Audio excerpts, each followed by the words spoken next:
Oh, it's you. Come on in. Welcome to the Scumm Bar.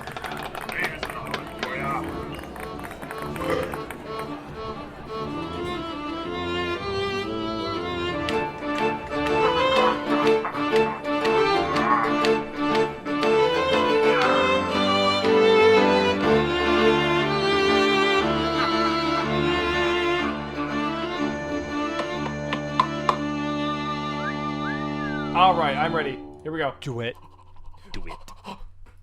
Welcome to the Scumm Bar Podcast, episode 46, where we talk movies, video games, pop culture, books, peeps, and everything in between. I'm your host, Mattbrush, and with me today, the biggest peep of all. Athos? Hello, Anthos. Welcome to the show. Hello, Mattbrush. Thank you. I know this is your first time, so how you feeling? A little nervous, a little skittish? I'm feeling. Yeah, all of the above. Good. You should. It's episode 46. We're moving on to higher heights than ever Episode seen before. 46. You know, we will ascend. We did find Waldo last episode. Oh, were we supposed to? Oh, maybe the audience was supposed to. The listeners. Or Just because we didn't find him doesn't mean he's not there. True. Deep. Very deep. I like it. Anthos, would you like to hear a pirate joke? Usually. Oh, what about right now? Yeah. This being one of those What? times. What is a ghost pirate's favorite kind of tea? Irish tea. Nope. Irish. Favorite kind of tea. It's still funny. Pico. Treasure Island tea. Nope. Treasure Island. Green scurvy. Nope. I'm not gonna get it. What is it? Booty. What is a ghost pirate's favorite kind of tea? Booty. I think part of what makes it funny for me is seeing your face as you say the punchline. Booty. Booty. Yeah. Booty. Cool. That was made by a 6-year-old. Aw. So you know. Well, that's cute. Anthos, what's new with you? Pussycat. Whoa. Whoa. I finished reading or audiobooking the Crazy Rich Asians books. Oh, how'd that go? Really well. So the first one was definitely good. Second one was kind of like. Oh, how many are there? There's 3. Did not. Yeah. Is there gonna be 3 movies? I don't know, but I think that the second one is slated to come out. The sequel. Wow. So that I know of anyway. But Maybe I do gotta watch this. it was fun. I liked the movie. The books I definitely enjoyed. Like there's so many characters, which makes it okay. So for the first book and the first movie as well, like it definitely revolves around like one specific couple and maybe like how they interact with everybody else like involved in their lives. Right. But I find that the second book, it just like it diverges so much that it gets a little bit tricky to figure out. Okay, like who am I supposed to follow? Who am I supposed to care about? You know, like that kind of stuff. Right. I feel like the third one does a really good job of kind of bringing it back to, okay, what's important? What are the roots of these people? Like, what do they care about? Do I feel the same way about them? Like, can I get on board with what they care about? So I really, really enjoy the third book more than the second one. First book, I think for me, is probably, I'd say that first one's probably still my favorite. Okay.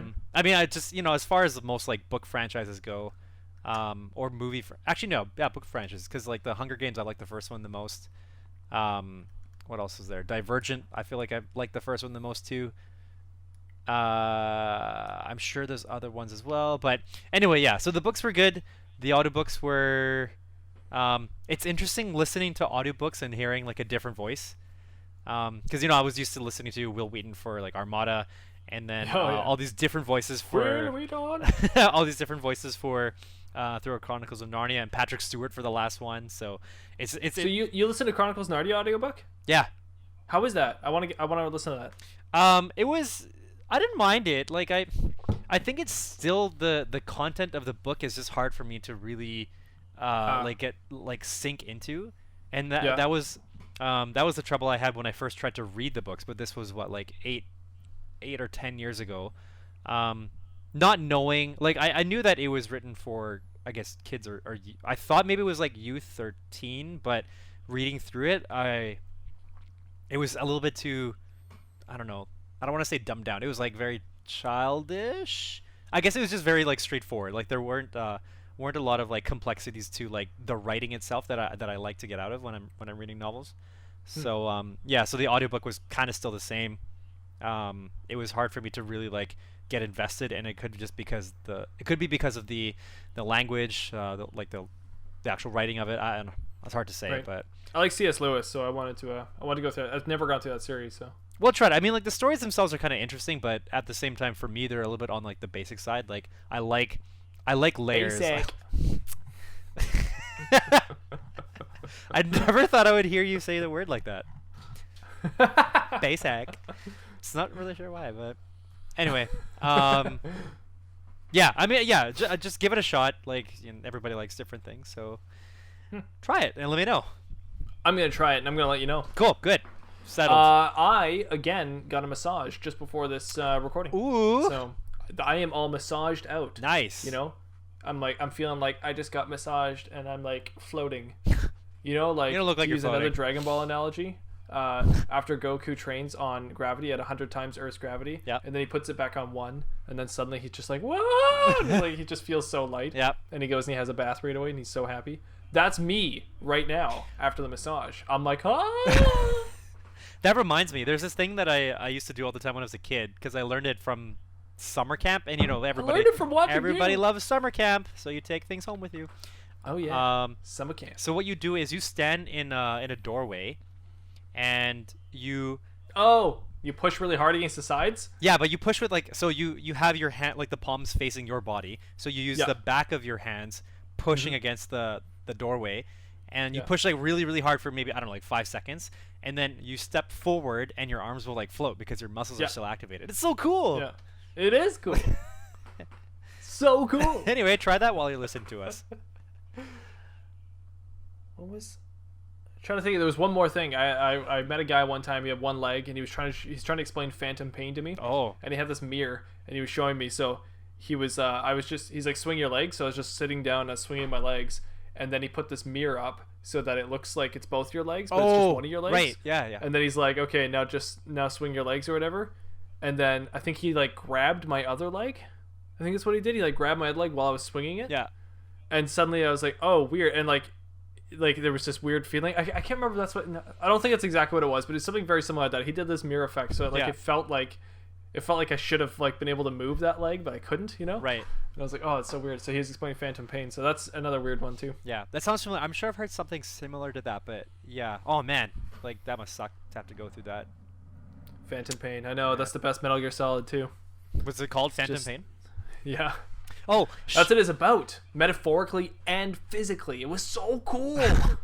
so should I get into the Metal Gear Solid games? Like if I like playing Death Stranding, Always. knowing that is by Kojima, should I? So I should get into the Metal Gear Solid Wait, games. sorry. Have you played Death Stranding? I'm in the middle of playing it, but I'm not very far at all because I'm playing a whole bunch of So other stuff. every single podcast, when I ask you what's new with you or what's news, you haven't talked about Death Stranding. Didn't I? I said I started it, but then after I started it, I like Pokemon Sword and Shield came out, and so I started playing that. And I'm also Pokemon. I'm rotating between that and Spider-Man. But Oh, you're rotating around My- way too much. You my gotta focus on one thing. it's so difficult. Well, I'm focused on something now. Like I've gone back to playing Majora's Mask because I never finished it. That's another one. That's just another new game. You No, need no, no, to but just no, take no. one. When I was playing this like a while back, like I think months ago. Oh, no, I was playing it when I was at the previous apartment, and I was playing it again when I moved here. But then I took a big break. I think when when I started doing getting heavy into wedding planning. And then these new games came out, so I wanted to play them. But I was like, I have this like I'm itching to finish Majora's Mask because I was like more than halfway through. So I'm focusing on that. I will finish that first, and then I will go on to I don't know what yet, but I have lots of Okay. options.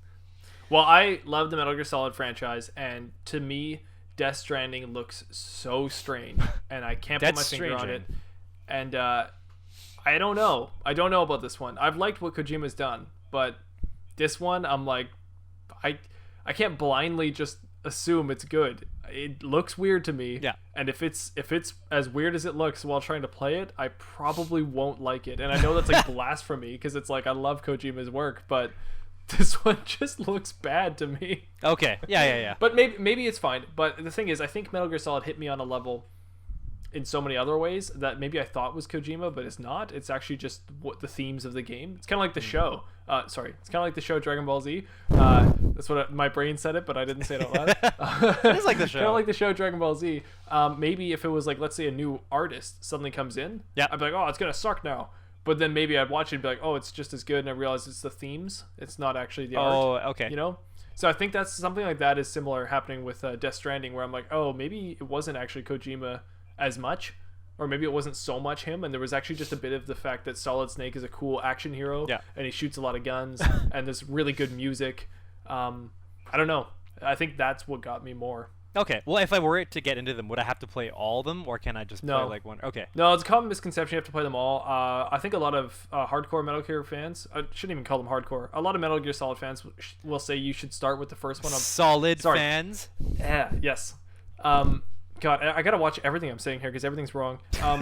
Sorry, a lot of let's call them semi-hardcore fans would say so you like should soft, start solid. Soft, solid fans. It's a soft metal. They're pasty. Yeah, okay.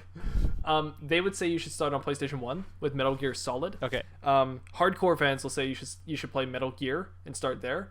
I'll tell you now that I started on 4, so I started way out of the leagues of everything. Yeah, okay. I played the first bit of 4 because I had watched my friend play 3. I watched him play all of 3, and I was like, oh, this is so different to what I thought. And then I just picked up 4 and started playing 4, and I beat all of 4, and I can tell you that all I knew was a bit of 3, and I barely remembered it, and I played all of 4, and by the end of 4, I was like, this is so good.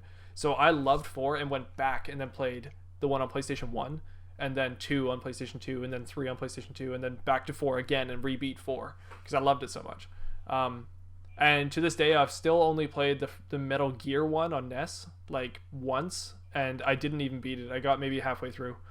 But I know the storyline because you can watch all these great YouTube videos about them. If you're ever curious about them, also the games themselves recap a lot of what happened. Oh, okay, so that's good. That's fine too. And it's normal to be confused in a Metal Gear Solid game, so it's not like you're not out of place for not knowing what's going on in the story. So that's kind of like the ambiguous nature of the games, is that it's got all that. Oh, Peace Walker on PSP, I also played that one. That one's good too. Peace Walker? Peace Walker is a really good one, actually. Walker. Okay. In fact, Peace Walker is the closest to Phantom Pain. Mm-hmm. They're like a different gameplay style where you're kind of base managing as well as playing your game, and those two are like kind of an offshoot. And Phantom Pain's really good too. But the thing is, Phantom Pain is not necessarily storyline. Phantom Pain is so much more like Legend of Zelda: Breath of the Wild. Phantom Pain is just kind of like, like here's your mission, and here's a bunch of fun tools. Now you figure out what to do. Okay. Just like in Breath of the Wild. So you're kind of like, oh, will this work? And you kind of try something, and then it works. And you're like, oh, wow, that was cool. And you're like, it's cool, sweet. So that's what Phantom Pain is like, and it's way less on the story. While, Metal Gear Solid 1 to 4, they're like interactive novels, Okay. It's like there's so much dialogue, so much cutscenes. Like there's a cutscene in 2, I think it is. Yeah. That's like half an hour long. What? It's or maybe it might be 4 actually. I might have that wrong. But like they're long cutscenes. What the? And like there's this moment in 4. No, there's a moment in 2 at least where it'll be a huge cutscene. Let's say it's 11 minutes long, right? Yeah. Then it comes into dialogue with the characters where you press an X and go through all the dialogue. Goes back into a cutscene again. Then comes back to dialogue and you just press an X through all the characters. It's crazy. Do you remember when it's so good. when we used to have to play like, okay, so Final Fantasy 9 or 10, or I guess actually even 7. Some of them, they were like multiple discs. So by the time you finish one, like it would be in the middle of a cutscene, and then it would be like, change CDs into order to continue. That happened in Metal Gear Solid. Man, holy. Yeah, in the first Metal Gear Solid game, you had to switch your disc, and because there was 2 discs for that, I think, because it was a PlayStation 1 game, just like Final Fantasy. And in Metal Gear Solid 4, you go to an area very similar to the first one, and in the moment, there's a guy who always talks to Snake. His name is Otacon. And he's like Snake. He's like, make sure that you change your game disc to game disc 2 or whatever. Oh, and like he tells Snake that, and then Snake's like, Otacon, and he like doesn't know what to do. Yeah. And suddenly Otacon's like, wait. He's like, no, we're using a PlayStation 3 Blu-ray disc. He's like, it has enough data on it to hold all. And it like starts going up. Wow. And then like Snake's like, Otacon, I don't have time. And then he's just like, oh, sorry, Snake. And then like cuts out and it goes through. So it's like they make a joke. Yeah. From that. It's actually pretty fun. That's funny. There's a lot of breaking the fourth wall in those games, but It's impossible to just tell you about Metal Gear Solid. You almost just have to explain or experience it for yourself. If you're interested at all, if you like Death Stranding, or if you can, no, let me rephrase that. If you can tolerate Death Stranding, then I promise you, go play Metal Gear Solid and you'll enjoy it. Okay. Then I should be fine. Death Stranding looks like, not a bad game, but Death Stranding looks like a unique experience. That's a great way to put it. It is a, Yes. a unique... With what seems like a very weird story. A unique experience with a very weird story. Yeah, you have to have like a pretty open mind for playing that game, I guess. But I'd say yeah, so. it's a different departure for any kind of game, at least that I'm used to. So, but I'm more interested in it just because of just like what I'm getting from the story, and I feel like that's what I would like more nowadays in general. Just because like I used to play games that were just like hack and slash like over and over again, but nowadays I would find that kind of boring because I just don't want to do the same thing over and over again. Like I want to feel some sort of progression, and I think I would get that feeling more so from the story that happens behind everything. So, yeah, we'll see what happens. Would you mind, because I don't think we have news, if we just go into topic number 1 and we use my topic? Because it kind of pertains to this, and we just kind of meld right now. I would hate that, but you know what? Let's just do it. Unless you had something you want to say, but... Nope, no, I'll take it. Okay, there we go. Yeah, that's great. So we're gonna move into something called topic number 1, and I'm gonna take it on. And my topic for today is about RPG games. Okay. So I'm actually working on an RPG game right now with some friends of mine. Whoa. I'm trying to get them to. I should be honest here. I'm the one doing all the work at this moment. Pretty much for like this podcast. By the way, if anybody out there is listening, which I hope there's at least 3 of you that have been listening for the past 45 episodes. Now the 46th one. But Mattbrush pretty much does every single thing. The only thing I do for this podcast is sit here and talk at you. But everything else, the editing, that's not true. Finding the levels, putting together the structure of the games, putting together the Wheel of Scumm, the music, everything else that happens for this podcast is all done by Mattbrush. So just so that everybody is aware, this podcast that we're doing only happens because of Mattbrush. Literally. So thank you for all of your work. It's not true. It's not true. It's a team effort. We're a good team. Only sometimes. And we stay consistent. I'm very shocked with this. We're very consistent. So it's because I like seeing your face.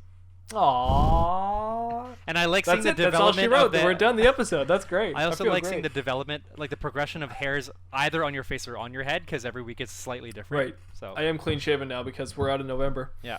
You got naked butt face, but you have hairy butt head. Okay, so moving on.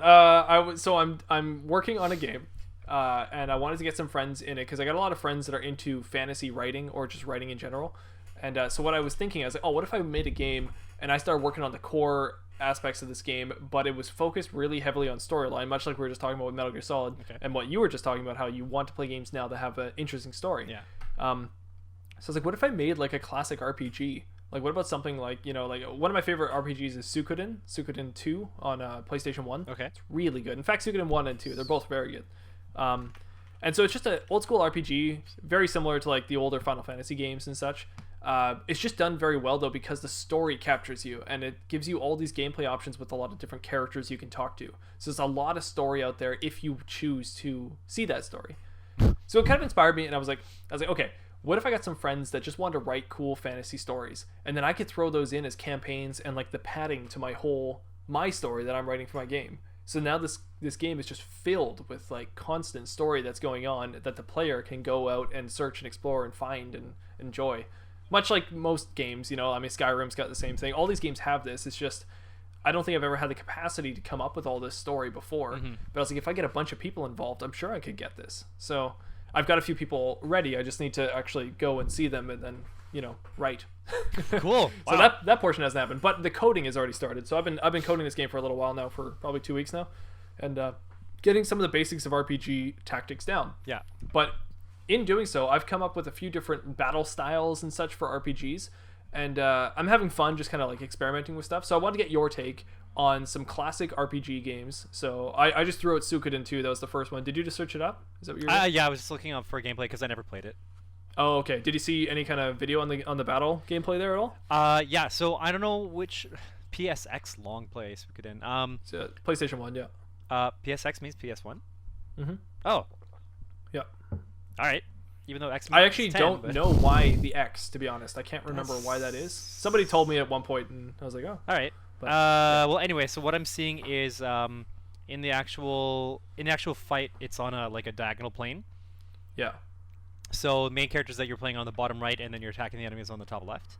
Yeah. And I guess it's turn-based, but otherwise everything else is like walking around. Sorry, Yeah, so it takes like the Final Fantasy fighting style around that time was just left and right. Yeah. And there was Phantasy Star as well, so it's just left and right, and like your guys are on the right, enemies are on the left, and they just kind of battle. Yeah, so Suikoden did this thing where it tried to make it almost look 3D, which is kind of interesting. So the characters were on a diagonal plane, like you said, so they're kind of diagonally attacking instead of attacking left and right. Mm-hmm. It's really interesting. One cool game mechanic they also added into this was wars. So in the game, you eventually get a castle, you get your own nation, and you fight other armies. And the army battling is like its own battle system as well, with turn-based tactics and all that too. Okay. So you'd fight these giant wars as well. So that was really, really interesting, and they went all out in that. So anyway, Suikoden 2, that's just an RPG that really spoke to me. I really liked it a lot as a kid. What is an RPG you really enjoyed? And I think I already know the answer, but what's one that you really liked, and especially for like its gameplay? Okay, so Super Mario RPG is the one. I knew it. Yeah, exactly. I mean, I say it all the time, right? So. Yeah. But still, yeah, you should talk about it, because like I'm just fresh right now thinking about RPG styles and combat systems and all that. So let's talk about it. Well, you know what? Okay, so for me, I'm thinking back. I actually really did like the story of Super Mario RPG. Yeah, oh for sure. The characters. Who's that one character that people have been wanting to see forever? Gino. In something else. Gino. Yeah. Because Gino was basically like this like alien entity that chose Kid's doll to use as its form, and it had all these like cool powers, like this hand cannon thing, and yeah, it was more like a mage style character. But I guess it was just like one of those characters that everybody just grew to love quite a bit. I think it's because he was sort of like he's like that mysterious character we don't really know a lot about, but he just seems like really cool. Overall, I just thought like I really enjoy the story because maybe it's the way that we were introduced to like new characters and just like good and bad, and traveling to these different regions. So like we would go up in the clouds because that's where. So Mallow is one of the characters that we help throughout the whole game. Toadstool character, I think.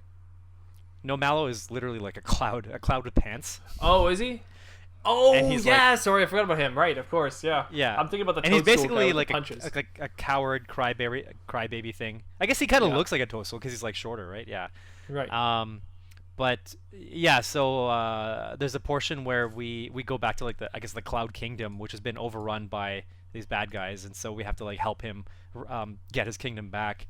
And what else? I think just overall, oh man, like the last boss, like he's got all these different like masks, and you have to be able to figure out like what's the best, like do you need like a physical attack, or do you need an item, or like a special attack? I don't know. There's all these mechanics that I really enjoy, but so Super Mario RPG would be the top one. And when you're doing attacks in that one too, that was the first game I think to introduce the button pressing when you were doing an attack to try to increase your attack. Like time. I was actually gonna ask you if Suikoden had that. So no, Suikoden does not have that. No, Suikoden's much more like Final Fantasy. You click, let's say, sword slash.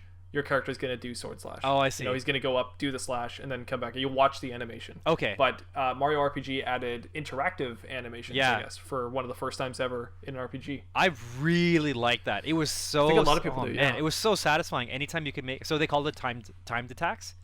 Right. So if you're gonna do like a physical attack, or I guess like any of the attacks, you basically have to press the button just before you make contact. Yeah. With like the enemy. So I guess in a way it's kind of like an extra boost to strengthen it. If you were to kind of visualize it. I think, like, there's something, like, it's obviously really fun. It's very interactive, but there's also something about it that I feel is. I don't mean childish in like the wrong way. I don't mean childish, but I guess I mean like casual is maybe a better term. Like it almost takes the strategy away, because it's now. I don't know. It's weird. It feels like it's about you, the player. It's not about the character in the game, right? If you give the character, think about Pokemon, for example, right? Yeah. They learn a new move. That move has a certain amount of strength to it, and that Pokemon has a certain amount of strength to it. And when they use it on a certain Pokemon, it has a certain amount of strength to it. Yeah. And you know all those stats in your head, so you're now saying, this Pokemon, you do that because I know what you're gonna do, right? Yeah. And you do it. That feels totally different than when you get Mario to jump on something and you're trying to time it with the X or the A or whatever. Yeah. And you get him to jump and he goes, Yahoo, Yahoo, and just like keeps jumping.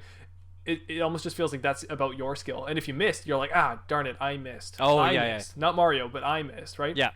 If your Pokemon misses, for example, there's a better example. If your Pokemon misses, they missed. Not you, but they missed. Mm-hmm. So right.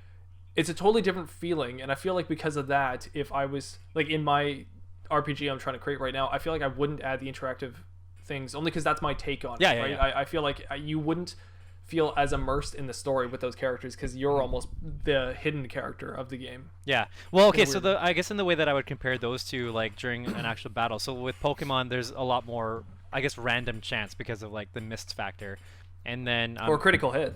Yeah, exactly, right. Like critical hit means almost nothing if you are doing interactive hits, right? Right. So well, actually, okay. So in Super Mario RPG, like I guess those timed. It's not just the time things, but like in.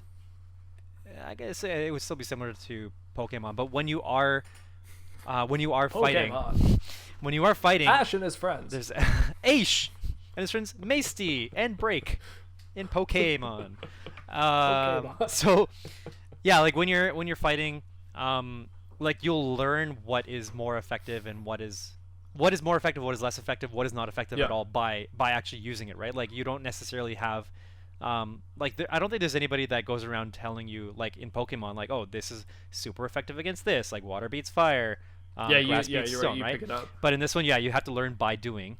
Right. And that's one of the things that I liked about The Legend of Zelda is that I feel like it does a good job of teaching you the gameplay, like as you go, like you learn it by doing, right? So, but anyways, with this one, I was thinking like,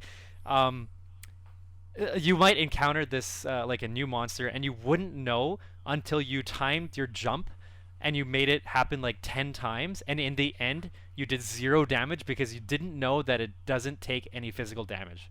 Right. And and it would be so frustrating, but then like you'd learn from it, right? And so like, okay, I'm gonna use my fireball this time and I'm gonna destroy it even harder. So I mean, that's a really good point. I'm not saying the game has no strategy. It's just my take on that part of the tactics makes it feel less. I shouldn't say strategic. I should take that entirely out of it. I retract that statement. What I do agree on is just the feeling of role-playing. So I feel like I'm not role-playing as that character or the main character in the game. I feel like I'm the god character controlling the battle, you know? Yeah. Which is kind of like the thing I feel like you're trying to hide the most in your battles. And in Pokemon, man, it's totally hidden. Like you feel like the Pokemon master at that point. You feel like the trainer. You don't feel like you, the person holding the Game Boy. Right. Yeah, I don't know. That's an interesting one. But yeah, I really like those interactive battles. I like Paper Mario. Thousand Year Door was like my favorite RPG as far as those kind of styles go. And I really liked it. I thought it was great. And it's that style exactly. The RPG series kind of carried on with Paper Mario instead. Yeah, I was trying to look into what comparable sequels would have been because Paper Mario was basically the series that came out. It's not as in-depth in story as 7-star one. It's not as Legend of the story, 7 Stars, but it's still good. Yeah, Legend of 7 Stars. Yeah, but it's still good for the battle, and it's still got story in it. But yeah, Legend of 7 Stars or whatever it's called, that one, I think was Square Enix as well, and so they went like way off into story as well. So it was padded well. So good RPG for sure. I agree. Was it also by Square, developed by Square and published by Nintendo? Okay, cool. Yeah. Were they just called Square back then? There's no Enix? Yeah. Oh, yeah. Square Enix. I think that's when they went with PlayStation. Their company had changed to become. Squaresoft was some point too. Maybe they were Squaresoft when they were Final Fantasy VII, and then Square Enix is later on. Okay. I was. What other RPGs did you play when you were younger? Because I feel like you didn't talk about them as much. I know you played the Mario one, but I couldn't think about like classic RPGs. I played Diablo, but I don't know if you would consider that. Oh right, yeah. No, that definitely is. That's a real time RPG. Yeah. It would be interesting to make a game on a real-time RPG, but I, for some reason, love turn-based. Okay. And I don't know why. I feel like turn-based is like dying today. Like people don't like turn-based as much. Yeah, because people want things to just go. I can't get enough of it. Yeah. But I think Diablo's a good one. You need to find those people that are into. Well, actually, no, because for me, like I don't enjoy real-time strategy, and I feel like Right. maybe sometimes I would feel the same way about. No, maybe it is pretty different. Well, I mean, it is really different. I shouldn't say turn-based is dying because Pokemon is still huge. Like the Pokemon video games are gigantic and they're all turn-based. Yeah, that's true. So you wanted me to think of like specifically turn-based ones? No. I just think about whatever. I mean, Diablo is a good example because I love Diablo. I loved Champions of Norrath as well. Another one. Baldur's Gate. Like all those games were awesome. Real-time RPGs. I loved picking up new loot, checking through it, seeing if it's like a new weapon you could put on your character. That feeling is amazing. I love getting a bunch of loot and like wondering if it's going to work for my character, and especially when you're working with another character who's a different class and you pick up a weapon that's good for them and you get to be like, oh, here, this will be great for your character, and you like throw it on the ground and they pick it up and they're like, yeah, thanks, man. Like, I used to love that. Yeah, thanks, man. That was a good feeling. That's a good RPG thing. Did you ever play like Secret of Mana or anything like that? No, okay. So I really didn't play a lot of RPGs. At least not turn-based. Or I'm just trying to think. Like when I was younger, what did I play? I guess because I played more like party games, if I can think of like, or maybe I just played a lot of single-player games because I grew up basically like an only child. Like my brothers had already like moved out like before I was born. Right. Or like different marriage, right? So. Most RPGs are single player though, or at least in the day. Right, back in the day, they were usually single player. These days, RPGs are almost always MMOs. Yeah, maybe that's why. Because I'm thinking of RPGs as like when I'm getting together with my friends online to play RPGs. Exactly. Which is like a totally different style, and I am not a fan of MMOs, so I'm kind of against. Like I'm way more the single player side of things. I would rather an RPG be for one turn based, so that you can literally during a battle like Pokemon, you can just put the game down, walk away for like hours, come back, and the game is still there and the battle is still there right where you were, because it's turn based, so you have time to think like a chess match, right? Yeah. So then you can just press A and keep going at your own speed, or just put it down and take it very slow. And single player, so that you don't have to rely on other people. It's all about your own experience with the game and the thing you get there. Yeah. I can't quite think of other RPGs. I'm looking through lists of RPG games and haven't played this. Did you ever play Phantasy Star? Do you ever Sega ever? I don't know if you had a Sega. I had a Sega. I didn't play Phantasy Star. I didn't play a lot on Sega. That was a good one. I think I really focused on Sonic. Yeah, well, most people did. And the Mutant League series, so like Mutant League Hockey. Oh yeah. League football, like stuff like that. Yeah. I played more sports games when I was younger. I remember playing like Wayne Gretzky's hockey a lot. So yeah, like the thing is, like I played like a whole mishmash of games. It was well, actually, on that note, one of my favorite RPG games, or series, I should say, is the sports ones on Game Boy. Game Boy, like the original Game Boy. Okay. There was, what was it called, Mario Tennis and Mario Golf. Okay, yeah. Those two games are only on the Game Boy. They're made by Camelot, which was an RPG company that made... Oh, I can't remember the name of the game, but it was this awesome, cool RPG game. Anyways, Camelot's a really good company. They made Mario Golf and Mario Tennis, and those games on the Game Boy are so good. They're RPGs, like, to every aspect, but they're sports. So you would play golf like you would any other golf game, but you're leveling up and your stats get better as you play, and you also have to beat all the champions in the sports club. I like that. And then you have to beat the Nintendo characters in their sports club.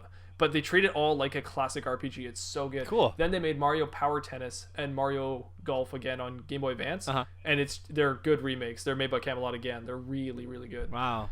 So that's a great series. That's so weird because it's sports RPG, but it's so good. And Mario Power Tennis is still, to this day, one of my favorite RPGs. It's weird, but it's awesome. Okay. Kingdom Hearts, that's an RPG you play, right? Yep. But I didn't really... I played it a little bit when it came out, and then I think I got sidetracked by some other stuff. So that's one of the games that I tried to go back recently to finish. But the PlayStation 2 ones, did you play? Or is that still part of the... I mean, I started off... I've only ever played, like, the first Kingdom Hearts that's come out. Oh, yeah. Okay. So then, yeah, it would just be that. Yeah. So that's real-time RPG as well. Yeah, and I like those ones, though. I don't like a lot of real-time RPGs, but I did like those ones a lot. Yeah, I guess I just really got used to playing, like, the real-time ones, because I'm looking through, like, whatever list of games that I can find, and other than Pokemon and Super Mario RPG, and I guess Final Fantasy, everything else I played... So you did play Final Fantasy? I played, yeah, I started with Final Fantasy 9. Okay, yeah. So I never played 9. I always saw it and was like, wow, this was on PlayStation 1, like, as well? It's always shocking to me that was on PlayStation 1. How did I play it? What the? Because I didn't own a PlayStation 1. Did you have a PS2? Yeah. Could you play it on? Yeah, you could play 1 on 2. Okay, I wasn't sure if they did cross. Yeah, 2 was fully backwards compatible. Yeah, 9 was the last PlayStation 1 game. It was in 2000. Sorry, last PlayStation 1 Final Fantasy game, and it was in 2000 it came out. It always shocks me it's on PS1. I even had to just search it up just now because I was like, it can't be, but no, it was. Yeah. Okay. And then I guess 10 and on was, and 10-2 and all that. That was all PS2. Okay. Yeah. So I mean, I played 9, and then what did I do? I played a bit of 10, but then I think by that time I might have been too sidetracked by something else, probably Diablo 2 or something like that. I'm not really sure. No, I don't blame you. I honestly didn't really like any of the Final Fantasies. I would watch them. So my friend would play Final Fantasy 7 and 8, and I watched most of those games. They were okay, but to me it was so complicated. I didn't understand that RPG system at all. And I was at that time I'd play like Pokemon and that Mario one, and I'd like those ones, right? So and probably the Mario RPG one and the Mario Golf one, but yeah. But these days I find myself really liking the in-depth RPG ones, and I think I talked about it before, but the Persona series is one of my favorite RPGs right now. Okay. So Persona 4 Golden I got for the PlayStation Vita in 2016. Yeah. And that summer, I just rocked that game. Like the whole summer, I played it like every day. It was so good. Nice. And I hadn't been so involved in an RPG for so long, but it was amazing. Oh, I got really into the story, the voice acting, the characters and everything. And again, it was more interactive novel than it was RPG, but it had great RPG elements to it where it was very Pokemon-esque. You're trying to get your elements to like fight other elements. Yeah. Man, I got so hooked on that game. And then Persona 5 came out for PS5. And sorry, PS4 I should not PS5. Yeah. Persona 5 came out for PS4. I bought it. I only played like the first couple hours of it. It looked really good. I just didn't have the time to put into it, and I still have not played it. But Persona 5 I hear really good things about, and I would love to beat that one as well. And again, like full RPG that's really into story and all that, and then it's also single player. It's turn-based and it's single player. So you don't need to really rely on anybody else. You can just take it slow, take it at your own time, and yeah, very good. So Persona is a really good series that's keeping it up today, and just good with you know what, this is the series that the character went into Smash Bros. Yeah, Joker, the right? Joker character. Yeah. So it's a really good series, and yeah, I guess turn-based again. So there's another argument against my whole turn-based is dying. It's not actually dying because people are still. I will look into that. I know that you mentioned Persona before, and I think I wanted to try it out, but obviously haven't had a chance. Do you have a PlayStation? I can't remember. I have a PS4. Yeah. You do? I do. Okay, I should let you have Persona 5, and you should check it out because it's really awesome. Let me have it. Oh yeah, because you need another game in your roster of games to play. Okay, so I just thought of another game. I played Quest 64. If you ever played that. No. Okay, so that was. Why do I feel like this was a speedrunning game that I watched one time as a it probably joke? was. Yeah. So was it really funny looking? Is it funny? I don't know. Like back then it. Oh no, I don't know this game. I've never seen. Okay, this. I mean it just seemed to me like a typical, like N64 Looks like Legend of game. Zelda. Well, okay, I guess yeah. In a way, it was as if the Legend of Zelda were turn-based. if Legend of Zelda were a turn-based RPG, then yeah. Oh, this one's turn-based. I was just looking at video photos, not videos. Yeah. It looked like it was. So this is a real-time. turn-based one. So I did play that game. So that's that would be one turn-based game. I'm trying to think back. Oh, that's really cool. Yeah, this is awesome. I think I did enjoy playing it, but I can't remember why I didn't play it all the way through. But I think that's just because that's the story of my life. I don't finish any game ever. Literally. Oh no. But Quest 64, I do remember having fun with that one. But maybe it was just a little bit too. I might have been at the time just like needing to, like really only into games that I guess were popular amongst like a lot of people. Like, it was like almost like brand awareness. Like if I knew that it was like a popular game, then I wanted to play it. Quest 64, I didn't hear a lot about. I think I just had one or two friends that played it, and so I thought, okay, I'll give it a shot. But maybe right. I remember playing a little bit, and then later on maybe I was just thinking like, oh, this is too tedious. I'm not really sure. Or maybe the story just wasn't as gripping, because like in terms of like the gameplay of it, I guess it would still be comparable to Final Fantasy, where like it can be tedious, where you'd have to like stop and like fight and wait your turn for each kind of thing. But at least for me, for Final Fantasy 9, I also really enjoy the story of that one. So yeah, I guess for me the story is king. Yeah. I don't. It must be a state of mind for some things. I don't really know because like for me, I don't like grid-based RPGs. There's a interesting Oh, one. okay. Grid-based RPGs is an RPG that I don't see as much, but when I do see it, I'm like, ugh, I don't want to play that at all. But I also have a friend who loves them. I know for him, it's like nuts, right? For me, that moment in battle when everything is paused and you're watching all the sprites kind of like jumping and waiting, to, like move, Yeah. you know, and they're like, like they're waiting for you to make a decision. That moment right there is my favorite. Okay. Like I love that moment. In Persona, it's great because they play awesome music and the camera's like doing this like cool 360 view and it's constantly like showing your characters. And if you wait long enough, they end up saying cool things. Okay. And I just love that moment because it's like it's all up to you and you're just like, okay, like what choice are we gonna make here? And you're like, okay, maybe if I do this and then later they're gonna do that, then this, and you're thinking like 4 or 5 steps ahead, and then you go, okay, let's do this, and then you try it, you know. So I love those pauses. Those pauses are great. But I've also heard the other side where people are like, I hate, you know, how long this takes. Yeah.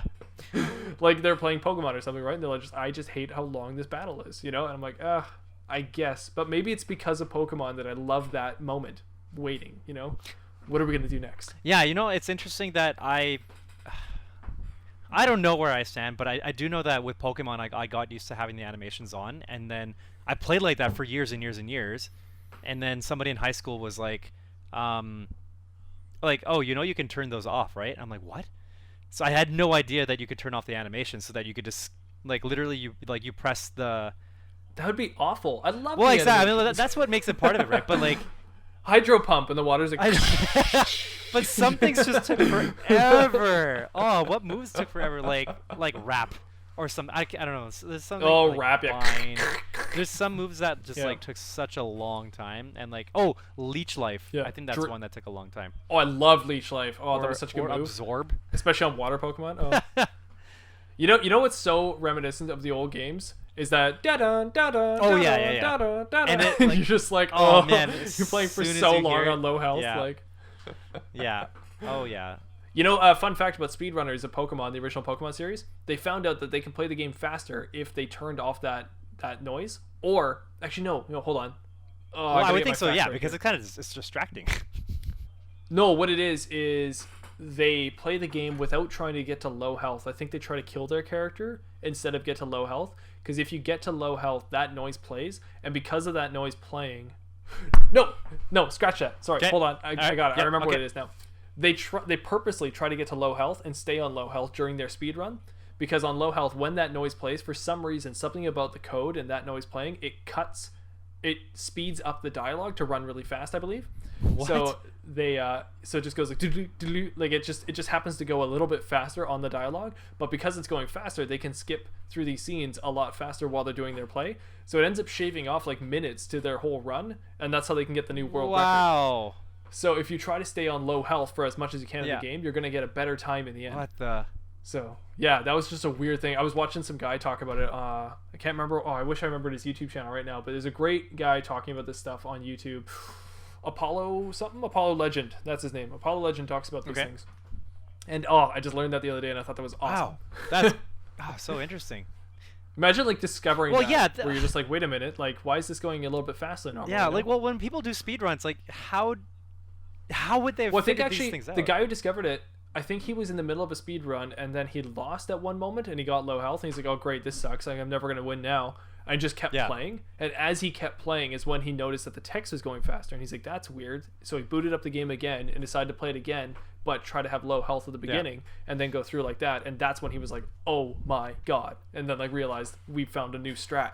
Wow. And then what you do is you post it on your speedrunning forum and you're like, guys, new strat. And then they all go, oh, and then they all try it, and then boom, Twitch, everyone just goes crazy. But something like, okay, so some speedruns, like you can glitch through, like you'll phase through a wall, but like how would you, in all of your like experimentation with the game, how would you find that was the one spot where you can phase through the wall and like skip a bunch of worlds and stuff like that, right? Like how does that happen? These guys are just crazy. I don't know. It's all crazy. But I mean, it's also different because it depends on your runs. Like you might be playing a glitchless run where you can't glitch at all, so you're not allowed to do that kind of thing. Or a glitch, like there's a Pokemon run that's like 3 minutes long because you can glitch the whole game and just beat it in like 3 minutes or less, I think. Yeah. So there's like a glitch run, then there's a glitchless run where the guys beat the game in, I think the record's at like 3 hours now or something, or 2 hours. So there's no glitches in it, and that's I don't know. So I guess you're kind of getting together with these people who have these like speed runs based on that mode, and then I don't know, you try Pallet Town, they try Lavender Town, you know, and then trying to find a glitch. I don't know. Okay. That's probably all it is. Like, you're just working together. The hive mind mentality. Eventually, you'll find something. Okay. So I just want to put like a couple honorable mentions for RPGs that I played. I mean, I don't know if Okay. they would be considered RPG. It's more like adventure action. But so on Sega, I remember playing these X-Men games. Let's see which one. Sega Genesis X-Men. So one was just this like retro X-Men game that I found it really difficult, but it was pretty cool. I just remember like it was just really fun being able to play these characters. Like you could play Wolverine, you can have his claws, but then like you like lose your health from having your claws out too long and stuff like that. What was it on? Sega Genesis.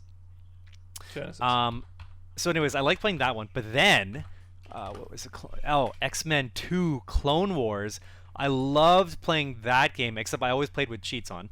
So I would play with like unlimited.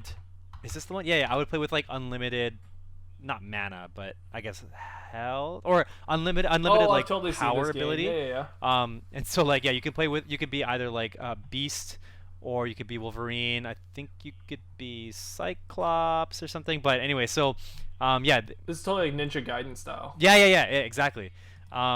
So what I like to do all the time was with as Wolverine, like his special would be like he lunges and does a swipe with his claws, but because you're doing that, you're moving forward in the game, like physically moving forward as you swipe.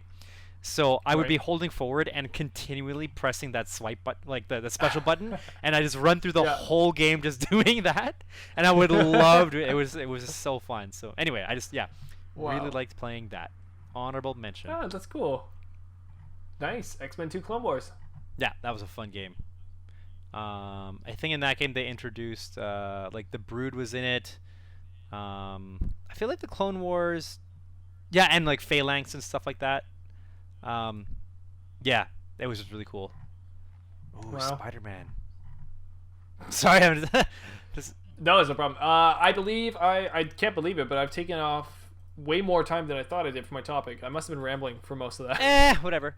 But we've like gone way over than I thought we were going to. So we're gonna skip Wheel of Scum today, and we're gonna move on to a topic number 2. So you can take over the mic now, and you can talk for your topic number 2, which I don't know what it is. All right. Well, I'm gonna talk forever and not let you speak ever again. No, stop talking. No, it's my turn now. Sorry, what were you saying? I'm just shocked. I can't believe we went through 40 minutes already. I was like, wait, what? Like that's how good of a topic it was. We were just able to talk and talk and talk. Anyway, my topic is kind of it's also like what's new with you kind of thing. But I recently saw a local rendition of The Sound of Music. So it was put on by the Arts Club. Oh, cool. And so actually, my friend and I, we surprised our significant others with it because they both really liked Sound of Music. Although my wife, she's reluctant to watch it, or she was reluctant to watch it only because she like adores Julie Andrews. So for her to watch anything Sound of Music related without Julie Andrews is almost like blasphemy. Exactly. It is like blasphemy. But anyway, so she endured it. Like I had a feeling she would be okay with it because we were watching with friends, so there's like more to it, and then also because like I had a promo code to get tickets for a lot cheaper. So that is the way to my wife's heart. It is food, friends, and deals, basically.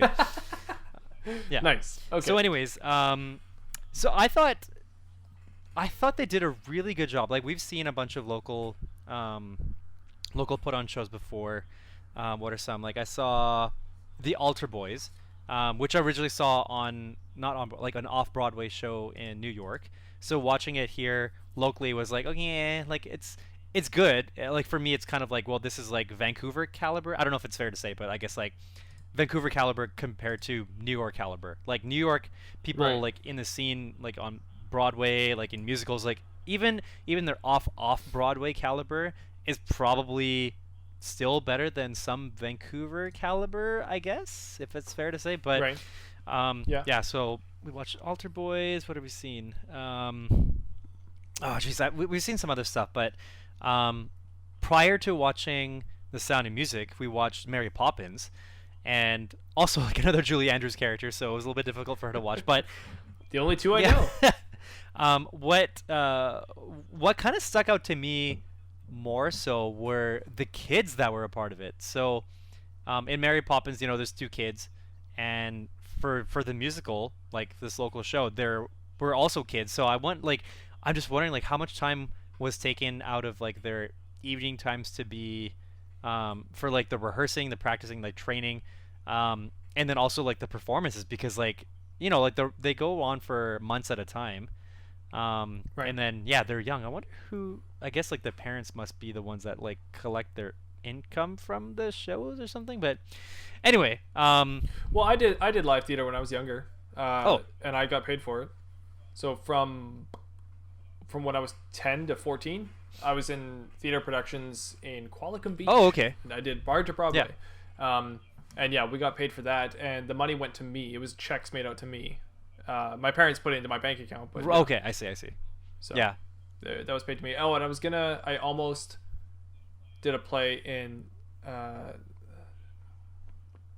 for another theater company down the thing, and there were, it goes through an agency, and then the agency just was going to take the checks out to me. And I didn't get paid during the show or the production. I was paid like a month after the production was done. So it was like afterwards. So for kids in the play, I think that's usually how it is with agencies. I see. Okay. But Well, anyway, so with Mary Poppins, like I thought the kids did like a really good job. And then now we see Sound of Music, and then there's 7 kids in the story, right? Right. And they range from the youngest one must have been like 6 or something like really that, young. and then the oldest one. The characters are like 5 through 16, because she's 16 going on 17. Going on 17. Yeah. So, but the kids themselves, like, man, wow, they're talented. I was so impressed. Like, I would never think that I would see something like that for like local theater, but man, they did such a good job, and it makes me want to kind of go back to like support more local theater, because like you never realize like how much talent you have in a city until like you go out and you check out something that you don't normally, and then finally you see it. It's really cool. Actually, my fiance and I, last year or 2 years ago, we went and saw Mary Poppins down at the Malcolm Bowl, so at Stanley Park. Oh yeah, okay. So we saw Mary Poppins there, and again, they had the little kids there too, because the 2 little kids for the kid actors, and they were really good. So that we saw a few plays there actually, and I was really getting into that. It was just before we left, and I was really getting into seeing the local theater around there, because there's a lot of local theater available in Vancouver, which is fun to watch. Theater in general, I just really like theater. Theater is really cool. It's such like it's such a different culture, obviously. Well, like from watching like commercial film or TV shows, I guess, right? But just the fact that it's live and you're watching it is unique to that moment. Like what you're watching is unique to that moment. Even though you could go tomorrow, you can go the next week and see the same thing, what you're watching is still unique to that moment, so it makes it different. Yeah, that's true. And sometimes you don't even realize like how much work has gone into what you're watching. I think because there's certain things about the musical or the show that you're watching that will pull focus, right? So in this case, most likely it's going to be the actors that are actually on stage. But then like if you notice what the stage itself is doing, like between the changes in scenes, like the set is a big deal. So I actually I did this kind of rotating performance works thing that happened at Granville Island before, and one of my stations was actually at this studio where they actually designed the sets. And I remember talking to the guy there, and like he was telling me about like how much work actually goes into putting together the sets, and I was just like, how do you do all this? And then when I see it live in the performance, I'm thinking like, man, this is amazing. Like, how do people do this? And then the music is so good, and it's just, man, like it's such a good time to go out and watch musicals, and I never really would have thought that. But I saw Phantom of the Opera live at the Queen E Theater. Oh yeah. Last year, 2 years ago, I can't remember when. Was it the touring Broadway? We saw it. Yeah. Yes. Yeah. And they had the rotating middle stage. Oh, so yeah. The middle stage was the backdrop, and it would rotate, right? So all 4 sides are different scenes entirely. And then one of them is the Phantom's Lair, And what you don't even realize is that not only is it a rotating stage of all four sides, but it's also got a middle part where all the actors can go into and be. So during like Christine and the Phantom going down into his lair, there's a moment where they're suddenly up at the top of this whole rotating staircase thing. And the staircase stairs like start shooting out of the wall. Yeah, I was just thinking about that. The rotating exactly. stage. Yeah. And they're walking down that, and then I think doesn't it actually rotate again as they're doing that? And they're walking down it as it's rotating, so it just feels like they're going down like a thing. Like it's insane how they do that stuff. Like I don't know how you come up with it, but it's a huge contraption For sure. and that's awesome. Like it's the people that build that stuff must be so proud when it comes together and works. Yeah, I hope so. I mean, like, yeah, it's a lot of work. Like you have, so basically what you have, the actors, the set designers, well, I mean, costume designers, like people who like choreographers, vocal coaches. Yep. The band that plays the lighting. Oh man, there's pyrotechnics. Like Phantom of the Opera has a surprising amount of pyrotechnics. There's smoke effects and there's lighting. Well, there's like the shoot off fireworks that happen every now and then. Yep. And then the chandelier drops every time and the almost Phantom lands on appears. the audience and freaks them out. And depends where you're seeing it. You might not get your chandelier. Right. Did you get? But you saw it in yours, yes. right? If you saw it, in, yeah. Yes. Yeah. They had the chandelier and it goes, woo, and it falls down. Yeah. It crashes into the stage. Love that. So good. Apparently, if you watch in Vegas, they also drop a piano at some point. Like, do they stop it midway, kind of like what they do with the chandelier?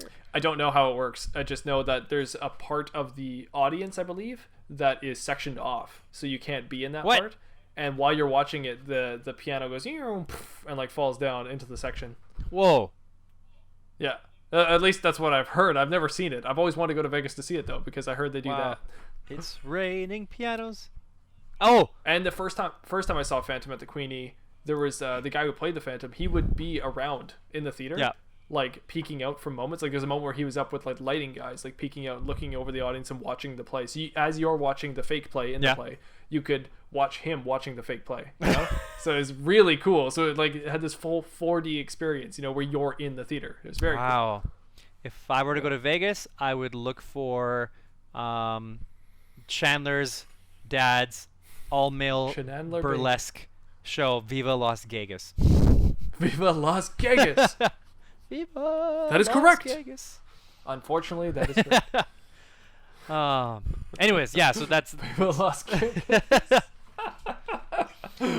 But yeah, I know. I don't have too much more to say about that. I just thought kind of give a big shout out to local art. I mean, obviously the touring Broadway ones. Wherever you're living right now, listener, go support your local art.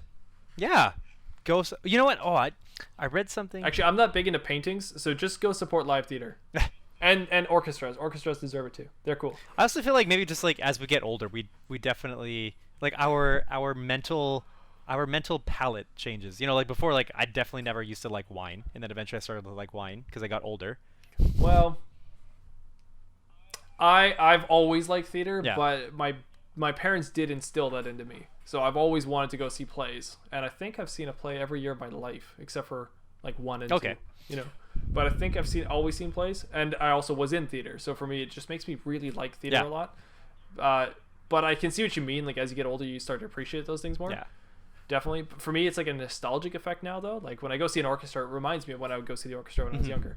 But one thing, I've never seen the opera. I've always wanted to go see opera, though, and I've never seen an opera. I feel like now I want to see it more than I did when I was younger, though. So maybe it does. Maybe it is refining as I get older. Yeah. Well, when I was thinking about that, I was thinking more so about going out to an art gallery, for example, because before that was definitely something I wouldn't really be interested in. And I'm sure I went to art galleries and I would look at stuff and read descriptions and okay, well, whatever. I find so many of the paintings just so boring. Like some of them are great. Don't get me wrong. I love a good painting. But I hate bad paintings. Well, okay, so I when my wife and I were in LA to watch Julie Andrews, we also dropped by the what's it called? The Broad, because they had the Infinity Room. So I don't know if you're aware of this, but the Infinity Room, it's basically this small little room where you're just surrounded by mirrors, and there's a set of lights.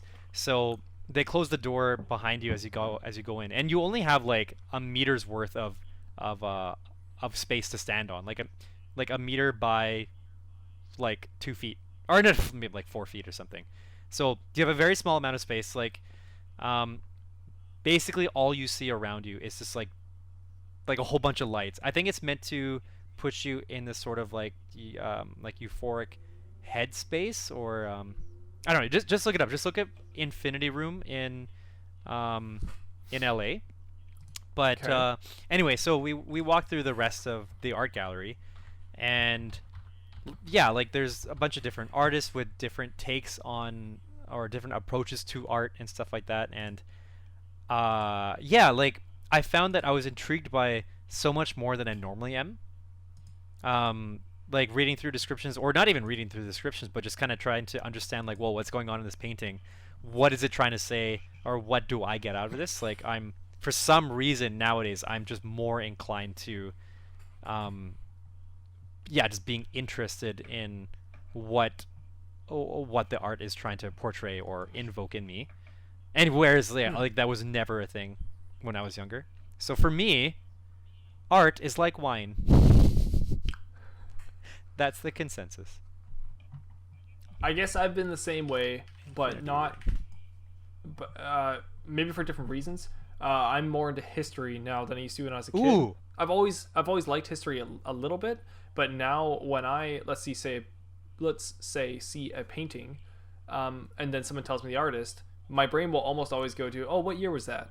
Like I'll almost always be curious, what year was that, right? And then when I hear the year, I go, I wonder what life was like back then.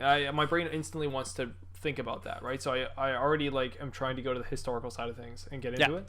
So that's something that never used to happen when I was a kid, and it definitely happens now. So maybe you're right. Maybe there's something to it. Okay, I will. Here. Did you look at the Infinity Room? Because I found a link. I did. It looks Okay. interesting. Very Cool. interesting. Anyways, yeah. Interesting. Okay, cool. Well, I don't know how you did it, but you did it. We somehow ended up having a regular length podcast instead of having an extended one from my giant rant. All planned. All planned. Wow. Well, good on you. That takes skill. And you say that I do all the work. I mean, come on. If it wasn't for you, this would have been like a 3-hour long podcast, and then we still would have got to your topic. No, but you cut yourself off, so really, it was. Nah. All right. Well, Anthos, where can the audience find you? Well, if you want to find me, you can find me on Twitter at Anthos1. That's at ENTH0Z1. And if you want to find me, you can find me at Twitter as well at Mattbrush Gaming. Or if you want to watch this podcast in video form, you can go to YouTube and type in Mattbrush Gaming or the Scumm Podcast, and it will take you to my channel, Mattbrush Gaming, where you can watch it. If you want to listen to the podcast in audio format, you can go to any of your favorite podcasting platforms like Podbean, like iTunes, like Spotify, like all your favorite ones, every other one. Like. And please like it. Like it, rate it, star it, thumbs up it, Space Jam it, anything you can think of. Oh man, can you imagine if in Spaceballs, like one of the flavors was Space Jam? Space Jam. It appears to be jammed. What flavor is it? Space Jam. That would make the most sense, but anyway. So go ahead and please do one of those things. If you want to leave us a poem or a short essay, you can go to the scumbarpodcast@gmail.com and leave us one of those there. We may even read it on air if we like it. So go ahead and try. Just Go ahead and try it. Just try your Just try best. Yeah, give us your best See what shot. happens. Let's see how good of a writer you are. What's going on? Is there anything else to talk about? We don't really have news or events. I guess Christmas is coming up soon, guys, so we'll probably have a Christmas episode coming out for you in the near future. We're heading into 2020. We have no plans of stopping the Scumbar podcast, so we're going to keep going. Ooh. So, yeah. And we're almost done season 1. We've officially talked about our full season 1, so we're going to have a season 1 ender, probably, around episode 53. I guess that makes the most. Wait, wouldn't 50? Huh? Wouldn't 52 be the season? Is it 52? I can never remember weeks in a year. Pick Is it a 52 weeks. Okay, yeah. So 50 on the 52nd episode, that's going to be our season finale of Scumbar podcast. So stay tuned for that. Stay tuned and we'll, for 52. That's only 6 episodes away. 52. I know, we're almost there. It's pretty crazy. Whoa. What's wrong with us? Yeah. I mean, we never really got to have a full year anniversary, even though we've been doing this for longer than a year. So this will be a nice kind of end of your cap for all of us. So we're gonna have a big party. Everybody can celebrate. It's gonna be great. All right. All right. Just because he said so. Sure. And Anthos, I know you prepared a speech, so I don't want to take up any more time. I've taken up enough time this podcast episode. So you go ahead. You tell them your speech. Ding, ding, ding-a-ling. That's what I always say. But choose your sounds wisely. Whoa, whoa, hey, hey. I think that's my favorite one. And Oh.